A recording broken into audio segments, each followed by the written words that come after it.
everyone has been following what has been happening with Candace Owens and the text that she revealed. We talked about that a couple of days ago.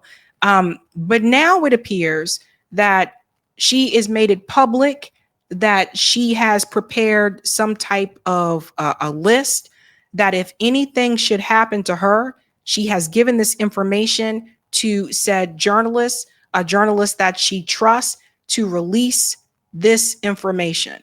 Let's start with that before we get into the Alex Jones of it all. So she said here on X, expanding the network, Tate Brothers, Dave Smith, Max Blumenthal, Tucker Carlson, Mel is Village Crazy Lady I was telling you guys about before, and more will have legal files and personal text messages related to my time at Turning Point, PragerU, and Daily Wire, plus my private conversations with people like Seth Dillon and Dave Rubin. These people have my explicit permission to release everything publicly if anything happens to me. Charlie's death and the audacity of the people like Josh Hammer eulogizing him means we must all share information and let the truth rise up. So let's see what she said here. I went ahead this week and sent around a life insurance policy of sorts, a package rather, to people that I trust, a package filled with text messages, emails, private communications, videos, and private legal documents.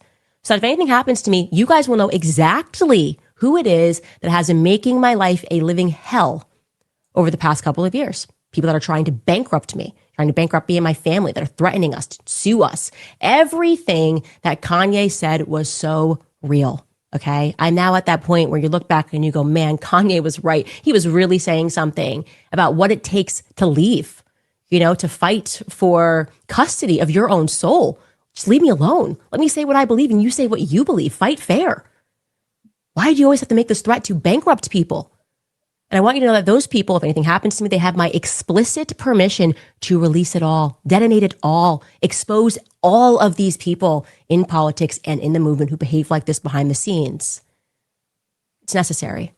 And I highly recommend every single person that is out there that has a platform and is going through things and is scared, do the same. Send everything around to about 8 people that you trust. And I mean, I've ranged it. I sent it to journalists, text messages and screenshots to people ranging from Max Blumenthal to Andrew Tate. They won't know where it's coming from. So I would hope that Candace has security. And I told you guys before, like, I don't agree with Candace on most things politically. I don't. I have not been fond of many of the things that she said about Black people over the years. That being said, at the same time, it seems like there's an all-out attack on her because she revealed those messages and because she wasn't willing to let this go. The death of Charlie Kirk, all these people that she worked with before, Turning Point USA, Daily Wire, Dave Rubin, seem to be coming for her now, right? I will say this. Don't agree with her the most politically, but if she wants to take down Turning Point USA, the Daily Wire, Dave Rubin, honey, I'm here for it. Okay? Take them down. Take them down. I am here for it. PragerU, apparently she has more text messages, which I believe she does. Because let me tell you something, okay? You cannot underestimate women. Do not underestimate us. Ever. Do not underestimate. There is nothing worse than a woman scorned. I'm telling you now.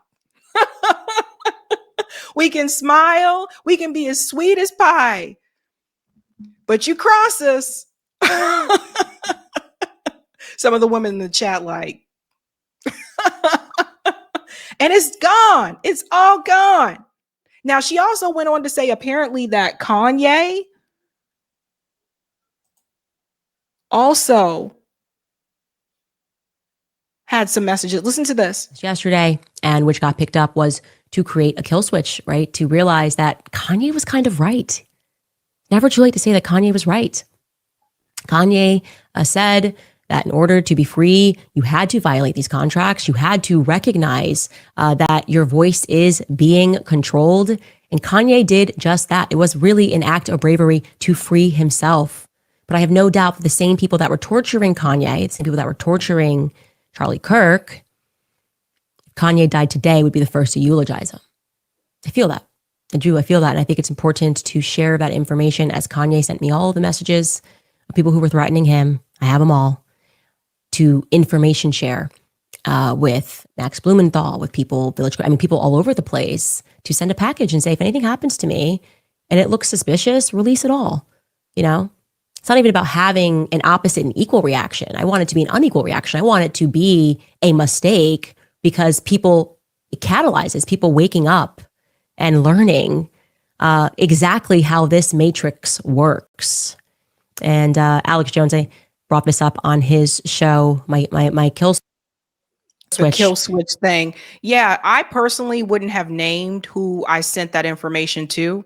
To each its own, but I wouldn't have dropped any names. I would have just said, I have information that's been sent to multiple people, but I wouldn't have dropped the names. But that being said, Alex Jones, finally, he decided to say something about this. And like I said, it seems like all those people have kind of turned on her. All the people that were all grinning and smiling up in her face. Let me tell you, this industry is very interesting.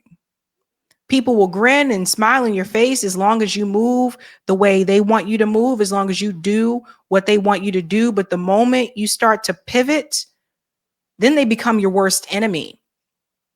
Candace isn't the first that this has happened to. There have been other, I don't want to tell their story because they talked about it on the Spaces one time. I don't know if they want to tell it on YouTube, but I do know that there have been other women, other Black women that were a part of the Republican Party that were in the media space, and they turned on them too. And once they decided that they turned up, Ben Shapiro as well, once they decided that they turned, that was it. You were kind of like blackballed. You couldn't get into those events anymore. You couldn't go to like those engagements and stuff like that. So Candace is not the first one that this has been done to. And it doesn't have to be anybody. It doesn't have to be a Black woman, but they'll do it to anybody. Anybody who's been right there with them, lockstep the whole way through, and decides, you know what? I don't agree with you on this. Obviously, the Israel issue that's a hot one, a big one, especially for the Republican Party, because the evangelical Christians are more likely to be pro-Israel, right? So they really need that base. And so when you have someone who is Christian and they turn and say, no, I don't support what Israel is doing, they see that as a problem. And then them and everybody got all knives out coming after you. The same people that she, spoke at conferences with, she was close to, probably met their family and all those types of things. Those same people turned just like that. And very quickly they were like, Candace who? Ben Shapiro, don't even want to talk about it. I can't talk about that, Charlamagne. Don't even want to talk about it. But Candace seems to be doing really well. Can't talk about that, Charlamagne. That's how quickly people will just toss you to the side. But Alex Jones had decided to come out in defense and support Candace here. So let's hear what he said. Again, I've known Candace since she exploded on the scene, because we were one of the first to ever get her on. And how she woke up in the leftist cult. And she caught liberals that wanted to control what she was doing with the social media thing she launched. Jussie Smolletting her, sending her white supremacist threats and all this, and found out, because they messed up and left some of the metadata in there, that it was the feminist group that was trying to take over her organization. So that was kind of a wake-up call for Candace. And there she is. That's like 9-10 years ago or longer.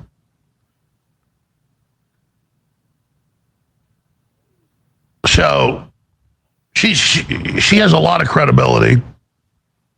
She's a very truthful person. I disagree with some of her views and overall solutions she might come up with, but we all disagree. I mean, I'll have one opinion a month ago and kind of change it a month later. But we're about 95% aligned. But on integrity, she's 100. And boy, does she lay the traps for him. She comes out and says, yeah, Charlie was calling me, wanting me out of his events, again, and all the rest of it. And he was also really concerned about the Israel lobby coming after him. And they said, you're a liar. Charlie doesn't like you. Charlie didn't like you. Charlie didn't call you. He didn't text you. And so she let him say that for a few weeks and then released it. And let me say something about that. We were talking about the women thing, right? Women always have a card to play. I call it the Uno card. And it's one of those times, it's like, I can't speak for dudes because I'm not a dude, but we always have a card to play. And it's one of those things, it's like we have that Uno card in our back pocket and you may never see it coming. And there may be times where we hit rock bottom and we're down and out. And just when you think that's it, we pull out that Uno card and we go, Uno, bam. We always have a card in our back pocket. And so that's what she did. And she basically kind of taunted them in a little bit and said, oh, yeah, go ahead. I dare you to push back on this. I dare you to say it's not true. And then they fell for the okie doke. I mean, come on. They fell for the okie doke and started saying she was a liar. Josh Hammer wrote a whole article about it saying she's a conspiracy theory nut, doesn't know what she's talking about. And when they least expected it, she pulled out that Uno card and said, Uno. Some guys haven't heard this.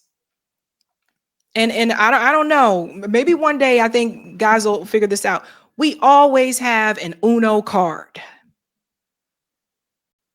There's a movie you should watch that shows that. It's old school. It's Roseanne Barr and Meryl Streep. I forget the dude's name that's in it, but it's called Rose something, Queen of Rose.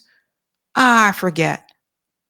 Something Rose. Somebody knows what I'm talking about. You've seen that movie before, but it's Roseanne Barr and it's Meryl Streep and Roseanne Barr. She-Devil. Thank you. I knew someone would know. She-Devil. That's a good movie to watch. So you can see what I'm talking about with that Uno card. Because just when he thought that Roseanne Barr was it, she couldn't do anything else, she pulled out that Uno card. The text. And then she said, yeah, he was really upset with the Israel lobby and said he was breaking with them entirely. He wouldn't be bullied by them. In the weeks before he was killed, they said, you're a liar. That's not true. So she released those 2 days ago. And now she says she has the proof, and it's text messages, that he feared for his life in the 2 days and the day before he was killed. And predictably, they're already saying it. She's a liar. And then she's going to release those. And she's also sent out the dead man switch, just like James O'Keefe did to myself and a few others right before he released the stuff on Prince Andrew, which is dangerous, by the way, proving that he indeed raped the girls and covered it up. People are like, we already know that. How's that daring? Oh, you're going to release the total proof on the King of England's brother? Yeah, that's dangerous. So those of you saying O'Keefe doesn't risk his life and all the stuff he's been through and been arrested and indicted and raided, try putting on his shoes for a while before you sit around and say that he didn't do anything. Man's a champion. But the point is that this is a real dead man switch. She has sent out it to the Tate brothers, Dave Smith, Max Blumenthal, Tucker Carlson, and others. Well, I'm trying to get her on for weeks. I'm a little bummed out she didn't send it to me.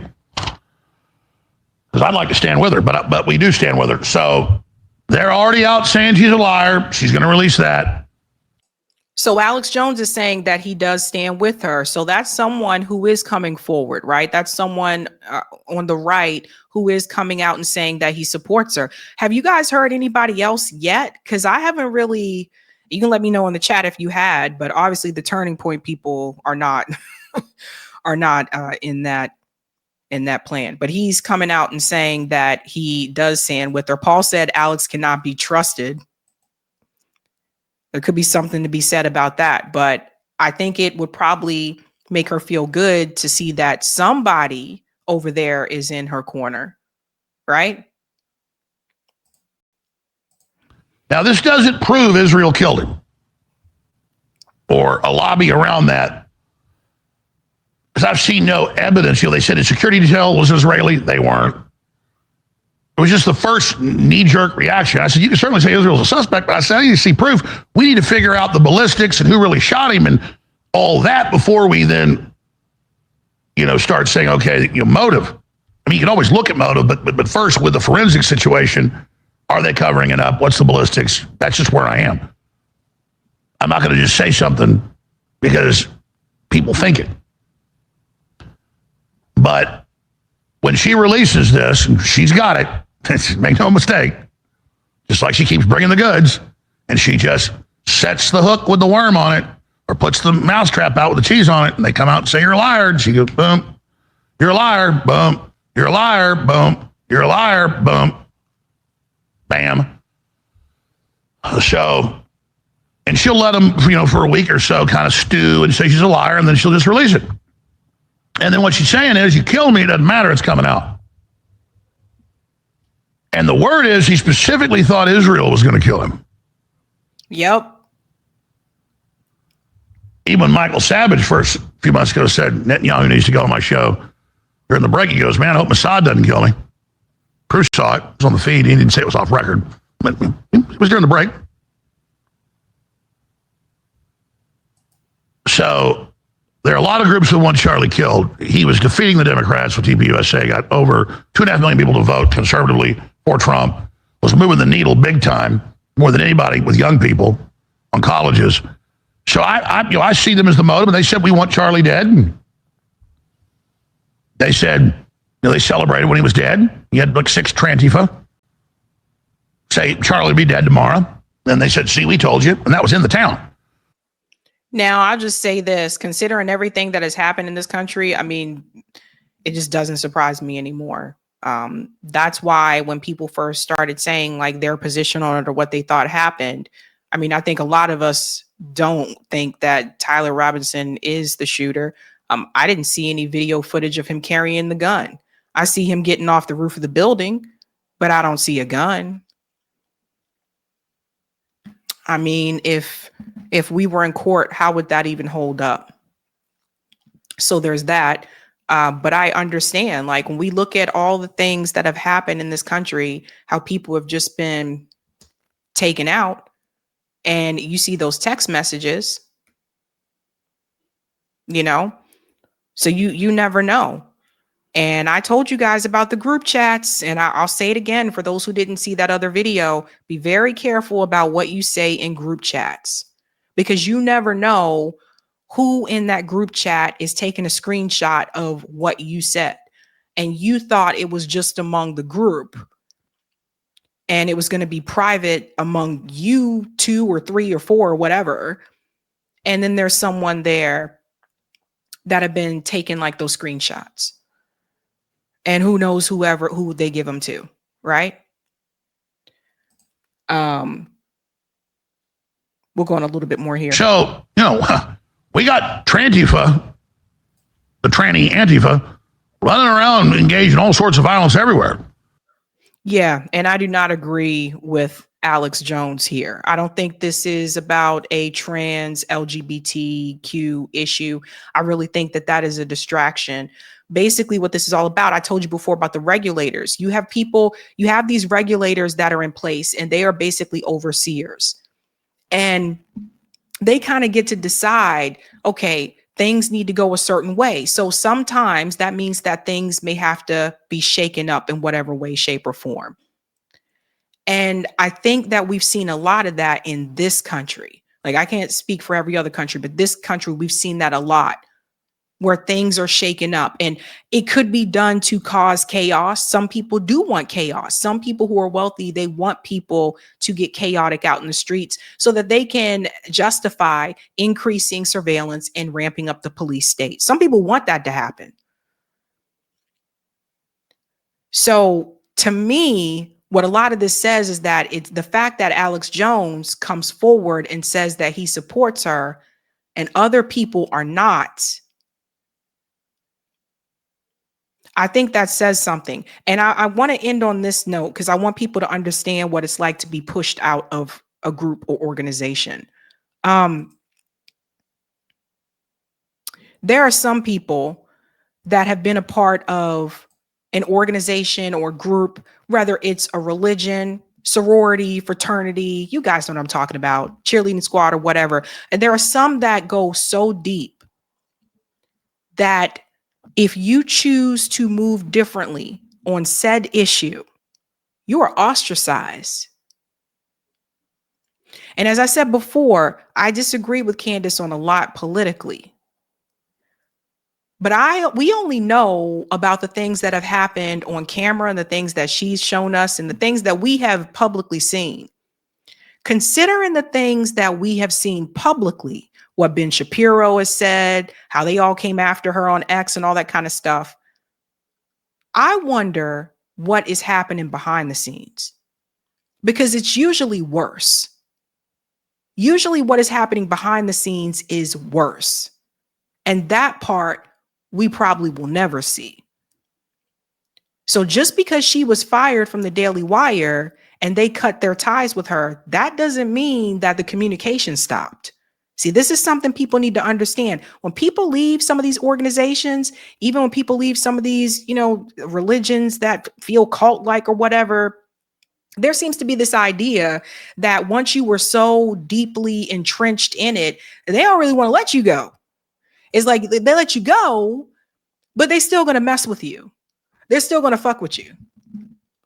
Even though you're gone and you're no longer their problem, they still take issue with you. So one of the things that she said is that people were suing her and trying to bankrupt the family and stuff like that. That's one of the ways they'll come after you financially, or they'll just try to torment you personally.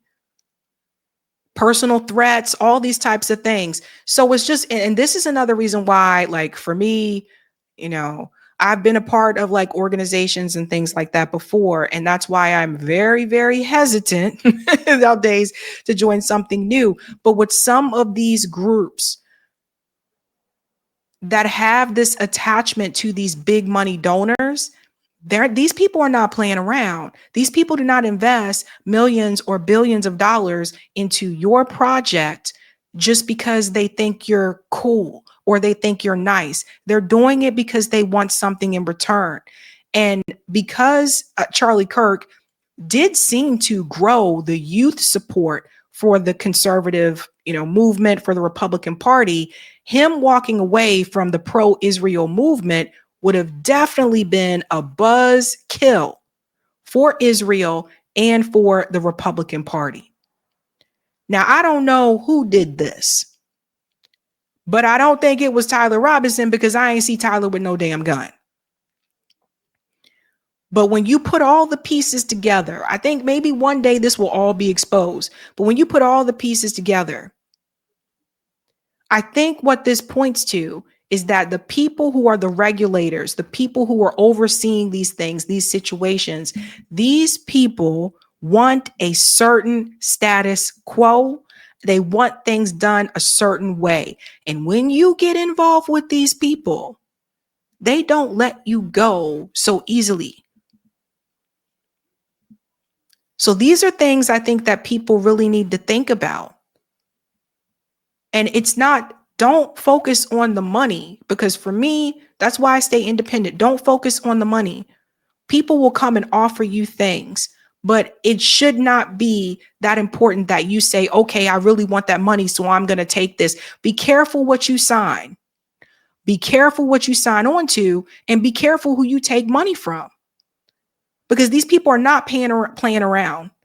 And we all know, I told you before about the billionaires, we all know corruption follows them. They have a lot of control. They are the regulators. They oversee a lot of things.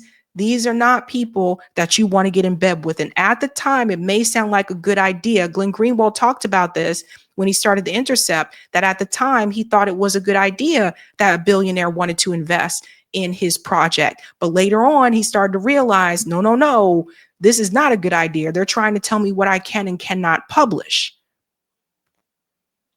So always remember that, guys.